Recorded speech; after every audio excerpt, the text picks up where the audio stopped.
나는 오늘부터 엄마를 모르는 사람 취급하기로 했다. 이 말을 입 밖으로 낸 순간 스스로도 믿기지 않았다. 하지만 달리 표현할 방법이 없었다. 내 이름은 서준호 58세 은퇴자다. 평생 성실하게 살았고 가족을 위해 최선을 다했다고 자부했다. 그런 내가 오늘 엄마를 요양시설로 보내기로 결정했다. 아내와 딸이 끊임없이 말했다. 시어머님은 이제 요양시설로 보내야 해요. 우리 더는 못 버텨요. 아빠, 우리도 살아야 하잖아요. 처음엔 무시했다. 그럴 수 없다고 엄마를 어떻게 남의 손에 맡기냐고 버텼다. 하지만 현실은 냉혹했다. 알츠하이머가 심해진 엄마는 밤마다 문을 열고 나가려 했다. 새벽 2시, 3시에 잠옷 차림으로 현관문을 여는 엄마를 붙잡는 일이 일상이 되었다. 기저귀를 하루에도 몇 번씩 갈아야 했고 식사를 하다 말고 갑자기 울음을 터뜨리기도 했다. 집안은 늘 전쟁터였다. 아내는 눈밑이 퀭하게 내려앉았고 딸은 집에 오면 방문을 잠그고 나오지 않았다. 나 역시 지쳐갔다.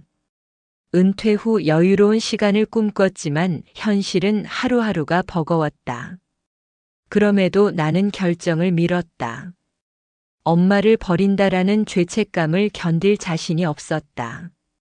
하지만 어느 날 아내가 식탁에 앉아 조용히 울고 있는 모습을 보고 말았다. 그제야 깨달았다.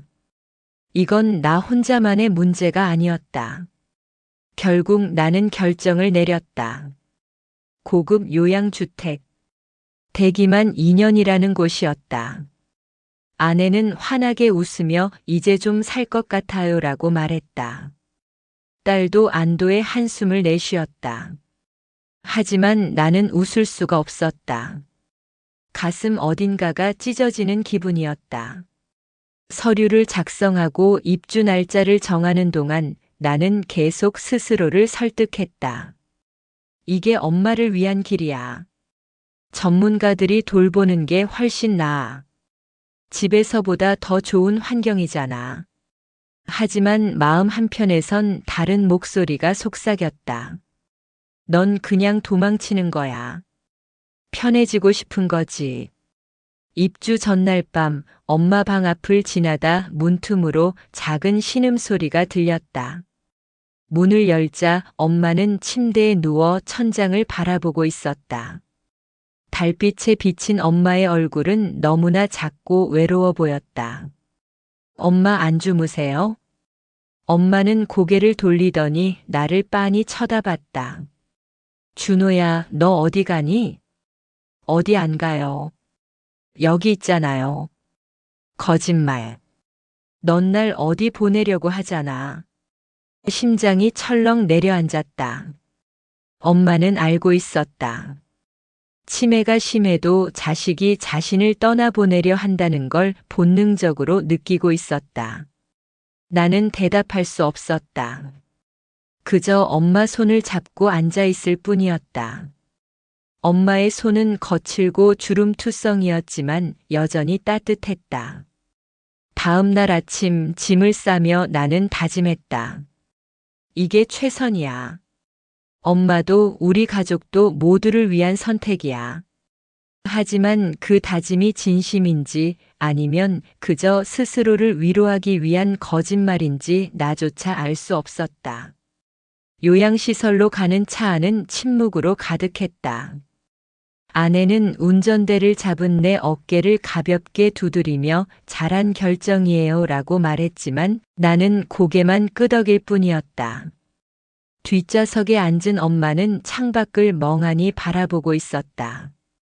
가끔 집이 어디냐고 중얼거렸지만 나는 대답하지 않았다. 대답할 수가 없었다. 시설에 도착했을 때 나는 숨을 크게 들이마셨다. 화려한 로비, 깔끔하게 정돈된 화단, 친절하게 웃으며 다가오는 직원들. 모든 것이 완벽해 보였다. 어서 오세요. 서준호님 맞으시죠? 어머님 모시고 오셨네요. 젊은 여직원이 밝게 웃으며 우리를 맞았다. 아내는 만족스러운 표정으로 주변을 둘러봤다. 여기 정말 좋네요. 역시 대기 2년짜리는 다르네. 네, 저희 시설은 최고 수준의 케어를 제공해드리고 있어요. 어머님 편하게 지내실 수 있을 거예요. 직원은 엄마에게 친절하게 말을 건넸지만 엄마는 그저 내 옷자락을 꼭 붙잡고 있을 뿐이었다. 작아진 엄마의 손이 내 재킷을 움켜쥔 힘이 느껴졌다. 엘리베이터를 타고 3층으로 올라가 엄마의 방에 도착했다. 방은 생각보다 넓고 깨끗했다. 침대, 옷장, 작은 소파, 그리고 창밖으로 보이는 정원. 부족함이 없어 보였다. 이제 편하시죠? 여긴 최고 시설이에요. 간호사도 24시간 대기하고 식사도 영양사가 직접 관리해요. 아내가 환하게 웃으며 말했다. 나는 억지로 고개를 끄덕였다. 그래, 여기가 좋아. 엄마한테도 훨씬 나을 거야. 하지만 그 말을 하는 내 목소리는 떨리고 있었다. 엄마는 방을 천천히 둘러봤다. 새 이불, 새 가구, 낯선 벽지. 모든 게 낯설었다. 엄마는 창가로 걸어가 잠시 밖을 내다보더니 나를 돌아봤다. 준호야, 집은 언제 가니? 그 질문에 나는 얼어붙었다. 아내는 당황한 표정으로 나를 쳐다봤고 직원은 익숙하다는 듯 미소를 지었다. 어머님, 여기가 이제 집이에요. 편하게 지내시면 돼요. 직원의 말에 엄마는 고개를 갸우뚱했다. 이해가 안 된다는 표정이었다. 아니야, 우리 집은 따로 있어. 준호야, 우리 집 가자. 나는 모른 척 창밖만 바라봤다. 정원에서 노인들이 산책하고 있었다. 평화로워 보였다. 하지만 내 마음은 전혀 평화롭지 않았다. 내가 이 말을 어떻게 해야 하지? 엄마, 여기가 이제 당신 집이라고. 우리는 집에 돌아가고 당신만 여기 남는다고. 엄마는 어리둥절한 얼굴로 내게 다가와 손을 꼭 잡았다. 그 작은 손이 유난히 차갑게 느껴졌다. 언제부터였을까? 엄마 손이 이렇게 차가워진 게. 어렸을 때는 그 손이 세상에서 가장 따뜻했는데. 엄마, 여기서 좀 지내봐요. 좋은 곳이니까. 나는 겨우 그 말을 꺼냈다. 엄마는 내 눈을 가만히 들여다봤다. 무언가 말하고 싶어 하는 것 같았지만 결국 아무 말도 하지 않았다. 그저 내 손을 놓지 않았을 뿐이었다. 짐을 정리하고 나올 시간이 되었다. 아내는 엄마에게 어머니, 우리 곧 또 올게요라고 말했지만 엄마는 대답하지 않았다. 나는 엄마를 꼭 안아주고 싶었지만 그러면 내가 무너질 것 같았다. 엄마, 다음 주에 올게요. 응. 엄마의 대답은 힘이 없었다. 방문을 나서는 순간 뒤를 돌아봤다. 엄마는 창가에 서서 우리를 바라보고 있었다. 작고 외로운 뒷모습. 엘리베이터 문이 닫히는 순간 나는 눈을 감았다. 이게 맞는 거야. 엄마를 위한 거야. 하지만 가슴속 깊은 곳에서 다른 목소리가 속삭였다. 넌 도망친 거야. 요양시설에서 돌아온 첫날 밤 집은 이상하리만치 조용했다. 현관문을 열고 들어서는 순간 그 고요함이 온몸을 감쌌다. 새벽에 문 여는 소리도 화장실 가는 발소리도 준호야 하고 부르는 목소리도 없었다. 드디어 좀 숨통이 트이네. 아내가 한숨을 내쉬며 소파에 앉았다. 딸도 방에서 나와 거실을 둘러보더니 만족스러운 표정을 지었다. 이제 우리 집 같네요. 진작 이렇게 할 걸. 나는 대답 대신 엄마 방 쪽을 바라봤다. 문이 닫혀 있었다. 그 안에는 이제 아무도 없었다. 다음 날 아침 습관처럼 일찍 눈이 떴다. 엄마가 일어나는지 확인하려고 귀를 기울였지만 아무 소리도 들리지 않았다. 그제야 깨달았다. 더 이상 그럴 필요가 없다는 것을. 식탁은 놀랍도록 깔끔했다. 아내가 차린 아침상에는 2사람 분량의 식기만 놓여 있었다. 언제나 4명분의 밥을 차렸던 식탁이 이렇게 텅 빈 느낌일 줄은 몰랐다. 여보, 이제 아침 준비하는 것도 훨씬 편해요. 아내의 말에 나는 고개만 끄덕였다. 밥맛이 없었다. 아니, 밥맛을 느낄 여유가 없었다. 그날 오후 전화벨이 울렸다. 서준호님 맞으시죠? 어머니가 오늘 아침에 짐을 싸고 나가려고 하셨어요. 직원이 말렸는데 계속 집에 가야 한다고 하시더라고요.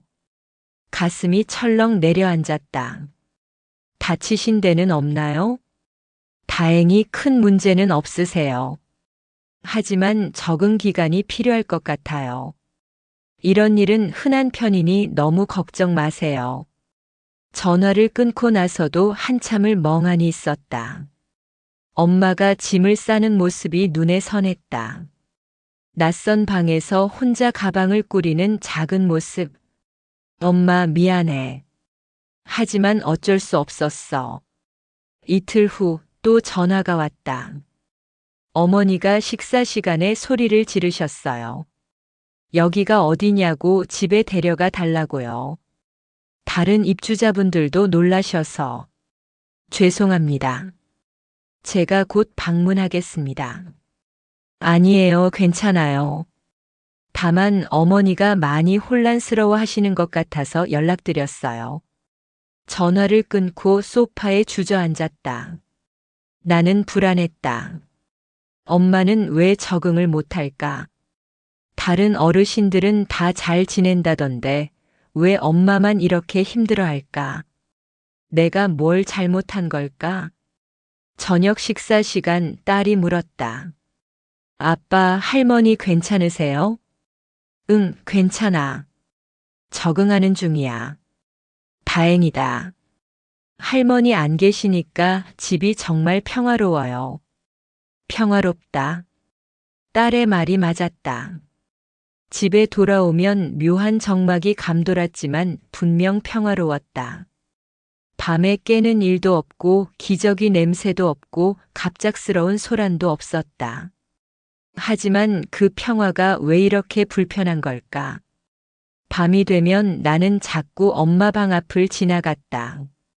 문을 열어볼까 망설이다가 결국 그냥 지나쳤다. 어느 날은 참지 못하고 문을 열었다. 방은 그대로였다.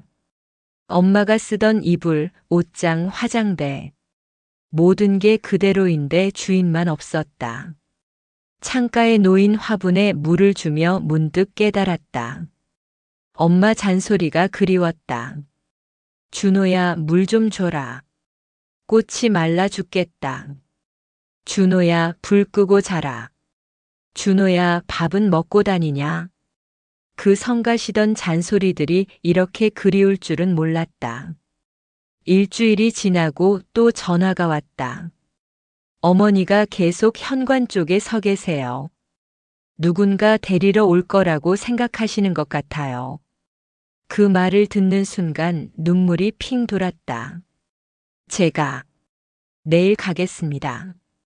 네, 어머니가 많이 기다리고 계실 거예요. 전화를 끊고 창밖을 바라봤다. 해가 지고 있었다. 엄마도 저 창밖을 보며 나를 기다리고 있을까?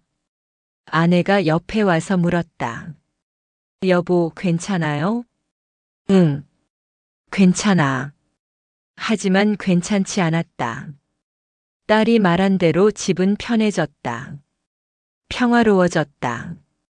그런데 왜 나는 더 괴로운 걸까? 왜 이 고요함이 이렇게 무겁게 느껴지는 걸까? 그날 밤 나는 엄마 방 이불을 껴안고 한참을 울었다. 엄마 냄새가 아직 남아 있었다.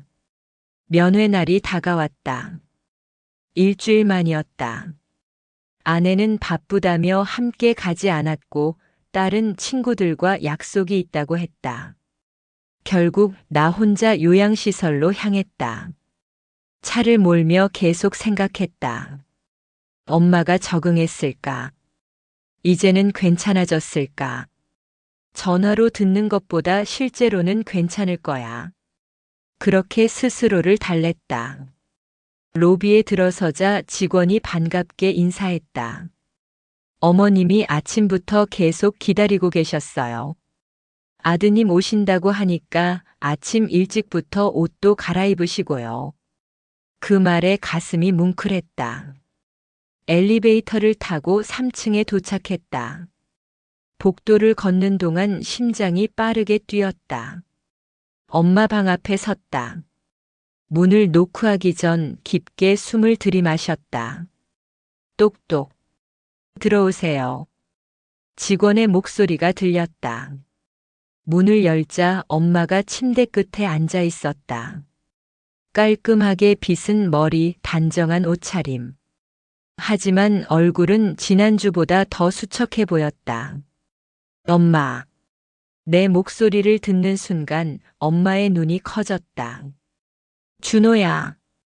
엄마는 아이처럼 벌떡 일어나 내게 뛰어왔다. 작은 몸으로 나를 꼭 껴안았다.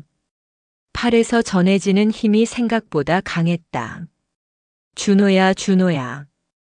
엄마는 내 이름을 반복하며 울먹였다. 나도 모르게 눈시울이 뜨거워졌다. 엄마 잘 지냈어요? 안 지냈어. 하나도 안 지냈어. 우리 집으로 가자. 엄마는 내 손을 꼭 잡으며 현관 쪽을 가리켰다. 나는 난처했다. 옆에 있던 직원이 조용히 물러났다. 엄마, 여기서 지내는 게 더 좋아요. 사람들도 많고 밥도 잘 나오고. 싫어. 여긴 우리 집이 아니야. 나 집에 가고 싶어. 엄마의 목소리가 점점 커졌다. 나는 엄마를 침대로 앉히려 했지만 엄마는 완강했다. 준호야, 제발. 나 집에 데려가. 응. 엄마가 내 목깃을 붙잡으며 애원했다. 그 순간 엄마 눈에 고인 눈물이 볼을 타고 흘러내렸다. 너는 나를 버리면 안 되지. 그 말에 가슴이 무너졌다. 버렸다. 엄마는 알고 있었다. 내가 엄마를 버렸다는 걸. 엄마 아니에요. 버린 게 아니에요. 그럼 왜 나만 여기 있어? 왜 나만? 대답할 수 없었다. 사실 엄마 말이 맞았다. 나는 엄마를 버렸다. 편해지고 싶어서 가족이 평화롭게 살기 위해서 엄마를 이 낯선 곳에 두고 왔다. 엄마. 준호야, 제발. 나 데려가. 집에서 살게 해줘. 아무것도 안 할게. 말썽 안 피울게. 엄마는 아이처럼 울었다. 내 손을 붙잡은 엄마 손이 부들부들 떨렸다. 나도 눈물을 참을 수가 없었다. 나는 도대체 뭘 잘한 걸까? 얼마나 그렇게 있었을까? 엄마는 지쳐서 침대에 앉았고 나는 그 옆에 앉아 엄마 손을 잡고 있었다. 아무 말도 할 수 없었다.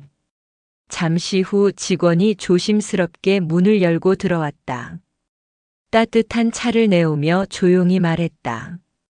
준호님, 잠깐 밖에서 얘기 좀 할 수 있을까요? 복도로 나왔다. 직원은 문을 닫고 나지막이 말했다. 어머니가 정말 힘들어 하세요. 매일 현관에 나가서 서 계시고 밤마다 우시고. 제가 어떻게 해야 하나요? 사실 말씀드리자면 저희 시설에 계신 입주자분들 상당수가 부모가 아닌 자식을 기다리십니다. 네. 집이 그리운 게 아니에요. 가족이 그리운 거예요.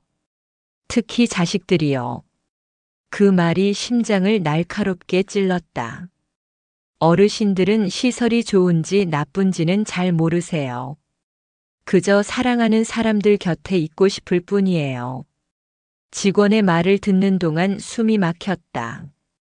엄마가 원한 건 좋은 시설이 아니었다. 깨끗한 방도 맛있는 밥도 아니었다. 그저 아들 곁이었다. 자주 오세요. 그게 어머니한테 가장 큰 약입니다. 방으로 돌아가자 엄마는 창밖을 바라보고 있었다. 작은 뒷모습이 너무나 외로워 보였다. 엄마, 다음 주에 또 올게요. 엄마는 대답하지 않았다. 그저 고개만 살짝 끄덕였다. 떠나는 내내 엄마 목소리가 귓가에 맴돌았다. 너는 나를 버리면 안 되지. 차에 타서 한참을 움직이지 못했다. 핸들을 잡은 손이 떨렸다. 나는 무엇을 잘못한 걸까? 아니, 무엇을 제대로 한 게 있기는 한 걸까? 백미러에 비친 내 얼굴은 낯설었다. 그날 이후 나는 일주일에 2번씩 요양시설을 찾았다. 아내는 너무 자주 가는 거 아니에요? 라고 말했지만 나는 그냥 갔다. 가야만 했다. 엄마를 보지 않으면 마음이 불안했다. 면회를 갈 때마다 엄마는 조금씩 달라져 있었다. 말수가 줄었고 표정이 무뎌졌다. 집에 가자는 말도 점점 줄어들었다. 적응한 걸까? 아니면 포기한 걸까? 엄마 괜찮아요? 응. 밥은 잘 먹어요? 먹어. 아픈 데는 없고? 없어. 짧은 대답만 돌아왔다. 예전처럼 내 손을 꼭 잡지도 않았다. 그저 창밖만 바라보았다. 그 모습이 더 마음 아팠다. 한 달이 지나고 2달이 지났다. 계절이 바뀌었다. 엄마는 점점 더 말이 없어졌다. 가끔 내가 누군지도 헷갈려 하는 것 같았다. 엄마, 나 준호예요. 준호? 내 아들이요. 아, 그래. 준호. 엄마 목소리엔 힘이 없었다. 눈빛도 흐려져 있었다. 치매가 더 심해진 걸까 아니면 그냥 지쳐버린 걸까? 어느 가을밤 전화벨이 울렸다. 시계를 보니 밤 11시였다. 심장이 빠르게 뛰기 시작했다. 여보세요? 서준호님 요양시설입니다. 어머니 상태가 급격히 악화되셨어요. 가능하면 지금 바로 오시는 게 좋을 것 같습니다. 전화기를 든 손이 떨렸다. 지금 가겠습니다. 옷도 제대로 갈아입지 못하고 뛰쳐나갔다. 차를 몰면서 손이 계속 떨렸다. 빨간 신호등이 원망스러웠다. 더 빨리 가야 했다. 엄마, 조금만 기다려. 내가 간다. 요양시설에 도착했을 때는 자정이 넘어 있었다. 정신없이 엘리베이터를 탔다. 3층 복도를 뛰었다. 엄마 방 문이 열려 있었다. 안에는 의사와 간호사들이 있었다. 침대 위에 엄마가 누워 있었다. 산소 호흡기를 쓴 작은 모습. 엄마. 다가가서 엄마 손을 잡았다. 엄마 손은 얼음처럼 차가웠다. 어머니, 의식은 있으세요. 하지만 상태가. 의사의 말이 끝나기도 전에 엄마가 눈을 떴다. 나를 보는 엄마의 눈에 초점이 잡혔다. 준호야. 가늘게 나오는 목소리. 나는 엄마 손을 2손으로 감싸 쥐었다. 엄마, 나 여기 있어요. 엄마. 우리 집. 엄마는 마지막 순간에도 집을 말하고 있었다. 눈물이 쏟아졌다. 엄마, 미안해요. 미안해요. 집에 가자. 엄마가 작게 중얼거렸다. 손에 힘이 빠지고 있었다. 호흡이 가빠졌다. 나는 엄마를 꼭 안아주고 싶었지만 기계들 때문에 그럴 수가 없었다. 엄마, 집에 가요. 우리 집에 가자. 내가 말했다. 엄마 눈가에 눈물이 맺혔다. 엄마, 내가 데려갈게. 우리 집으로 가자. 그 순간 엄마가 미소를 지었다. 희미하지만 분명한 미소였다. 마치 오랫동안 기다리던 말을 드디어 들은 것처럼. 우리 집. 엄마가 마지막으로 속삭였다. 그리고 조용히 눈을 감았다. 엄마, 엄마. 간호사가 맥박을 확인했다. 의사가 고개를 저었다. 시계는 새벽 1시 23분을 가리키고 있었다. 엄마. 나는 엄마 손을 놓을 수가 없었다. 아직 따뜻한 손을 꼭 잡고 계속 불렀다. 하지만 엄마는 대답하지 않았다. 장례를 치르고 집으로 돌아오는 길. 차창 밖으로 익숙한 동네 풍경이 지나갔다. 엄마와 함께 걷던 길, 엄마가 좋아하던 공원, 엄마와 장 보던 시장. 문득 깨달았다. 엄마가 바라던 행복은 좋은 시설이 아니었다. 깨끗한 방도 맛있는 음식도 아니었다. 그저 아들 곁, 익숙한 집, 가족의 품이었다. 그렇게 단순한 것을 나는 왜 그토록 늦게 깨달은 걸까? 집에 도착해 엄마 방 문을 열었다. 아무것도 변한 게 없었다. 엄마 이불, 엄마 옷, 엄마 화장대. 모든 게 그대로인데 엄마만 없었다. 이불을 펴고 그 위에 누워봤다. 엄마 냄새가 희미하게 남아 있었다. 엄마 미안해. 너무 늦었어. 창밖으로 달빛이 들어왔다. 엄마도 요양시설에서 저 달을 보며 나를 기다렸을까. 그날 밤 나는 엄마 방에서 아침까지 울었다. 이제야 알았다. 엄마가 원한 건 내 곁이었다는 것을. 그리고 나는 그것을 주지 못했다는 것을. 너무 늦게.